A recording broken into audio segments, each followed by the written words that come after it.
Welcome back to the channel, guys. So Napoli wants Osimhen to return to the club as quickly as possible because obviously the AFCON has finished and the holiday or break or vacation that they give him has expired, so they would want him to return to the club as quickly as possible. And if it's possible, if he's fit, he is going to play the weekend game against Genoa. I said that in the last video, but the real gist right now, the update right now is that there's an Italian newspaper called Repubblica, and this newspaper has been responsible for circulating a really worrying news. And the news is the fact that Osimhen has some very serious intestinal infection.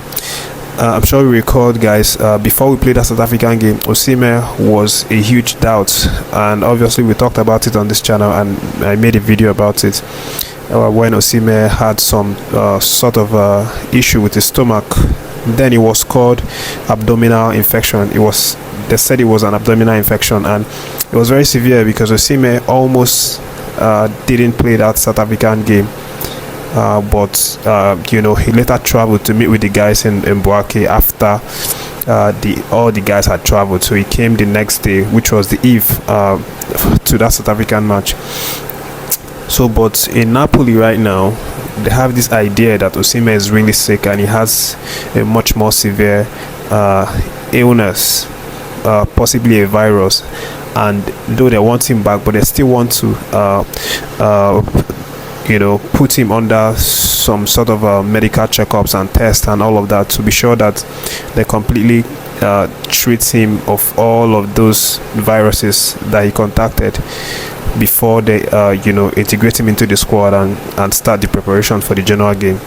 And this has also been confirmed by a popular Italian journalist by the name Carlo Albino. So he said that Osimhen has cancelled all his schedule in Nigeria, or everything that he wants to do in Nigeria has all been cancelled, and he is expected to report to Napoli with immediate effect. According to this journalist, Osimhen is expected to return to Napoli today and then be examined by the medicals, and then after that they would know if he's going to be ready to play that Genoa game this weekend. So moving on to the other updates, Iwobi, of course, has been someone that is in the news a lot lately, and it's for the bad reason, being the fact that he has been bullied and disrespected and abused on the social media. But Iwobi has now spoken out about the whole situation, and of course we know how devastating this kind of thing can be for someone, especially for some players, maybe the likes of Iwobi. Some players are not mentally as strong as other players. For example, Osimhen, he's received a lot of criticisms, but it doesn't really affect him. It doesn't allow you to rub off discredit or bring him down in terms of performance. Of course, we know Osimhen is a hard man. He grew up in the streets, he's been through a lot, and those criticisms are like the things that he had experienced growing up, so it's no surprise or shock to him. He can handle it. But a player like Iwobi, of course, is like a Ajebo player, and I'm not sure he has suffered a lot, like being in the streets, growing up in the trenches, and those kinds of abuses on social media. It's possible that it can really get to him in his head and make him to feel depressed. But Iwobi has not come out and said something related to what he's been going through, but of course he's not going into any details. What he has just said is the fact that he obviously has deleted the social media, which everybody knows, and the things that people are saying, the things that haters are saying, some Nigerian fans who are attacking him, he's not seeing those things anymore. He has shut himself from social media because of those things, so he doesn't have to worry about feeling bad because of those things. But aside from Iwobi, we know that a lot of people have jumped into this issue to support Iwobi.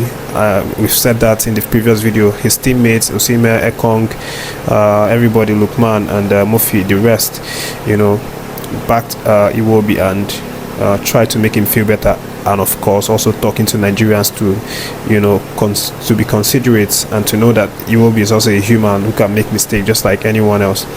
But aside from that, NFF has also been in the mix, and it's very, very good to see NFF, publishing a formal document, of support for Iwobi. NFF has obviously jumped into the matter, and with an official press release, stating that Iwobi is a very good player, a very loyal player. That when he's called upon, he answers. He wants to represent the country. He loves to wear the Super Eagles jersey, and he should not be treated like that. And the NFF are also saying that Iwobi has been a very important part of the national team since many years ago, and also reminding us the fact that Iwobi was actually the one that scored that goal against Zambia in 2017 that actually qualified us to Russia, that's World Cup that was played in Russia as Russia 2018 World Cup, of course. And he's been really important for Nigeria national team. In fact, the top 10 most capped Nigerian Super Eagles player of all time, which is a very impressive start that he has had, and it shows dedication and loyalty that the lad has brought to the team. And he obviously doesn't deserve this sort of discredit and this sort of cyberbullying. So that's what NFF have now published officially, which is something nice to see. Of course, it's good to see everyone getting behind Iwobi, trying to make him feel better, and of course give reasons to some Nigerians who take things to heart, who allow emotions to to control them, and to control them, and they'll start abusing players or abusing some of these guys, because of course we know that we are humans, mistakes can happen, but abusing each other doesn't bring about a way forward. So let me leave that NFF gist and give you a bit of a grassroots transfer. Of course, that Nigeria is a country that is blessed with lots of stars. We have a lot of talented players everywhere, both in the grassroots, both at the adult level, both in diaspora. But this time it concerns the grassroots footballers in Nigeria who actually graduated from the academy. Start with the impressive 18-year-old Chibueze Izuogo, who was 2 years ago developing his skills under the Kanu Nwankwo Papilo Academy in somewhere in Owerri. But of course, a few months ago, he was signed by Eyimba International FC of Aba, and just recently he has been invited by Ladamboso for the under-21 provisional list for the All African Games in Ghana next month. So guys, it's really, really massive, because these players, it shows also that Nigeria also has this grassroots system, academy system, whereby we can develop these players and watch them turn into superstars and also represent the country. So aside from Izuogo, there's also Abarova's teenage goalkeeper, impressive teenage goalkeeper who has lots of potential. He's also one of the invitees in the provisional squad, brought out by Ladamboso for the All African Games in Ghana. So guys, aside from these guys who make the list for this under 20 squad, we also have a number of talents who have obviously been doing very fine. Another youngster by the name Michael Oluwayemi has now completed his first professional contract signing with Swedish side Östersund. So Michael will now join them for a 2-year deal after he went on a trial at the club and passed. So this is what we love to see, our youngsters coming up from the ranks of the academy, the likes of Tiki Taka Academy in Nigeria, and of course Papilo Academy are some of the academies that actually help groom some of our young players from the grassroots until they sign their first professional contract. Guys, those are the updates for this video, and as always, thank you for watching this one. And if you're not subscribed, please do so. Subscribe to the channel and stick around for more updates. Thank you guys, and stay safe.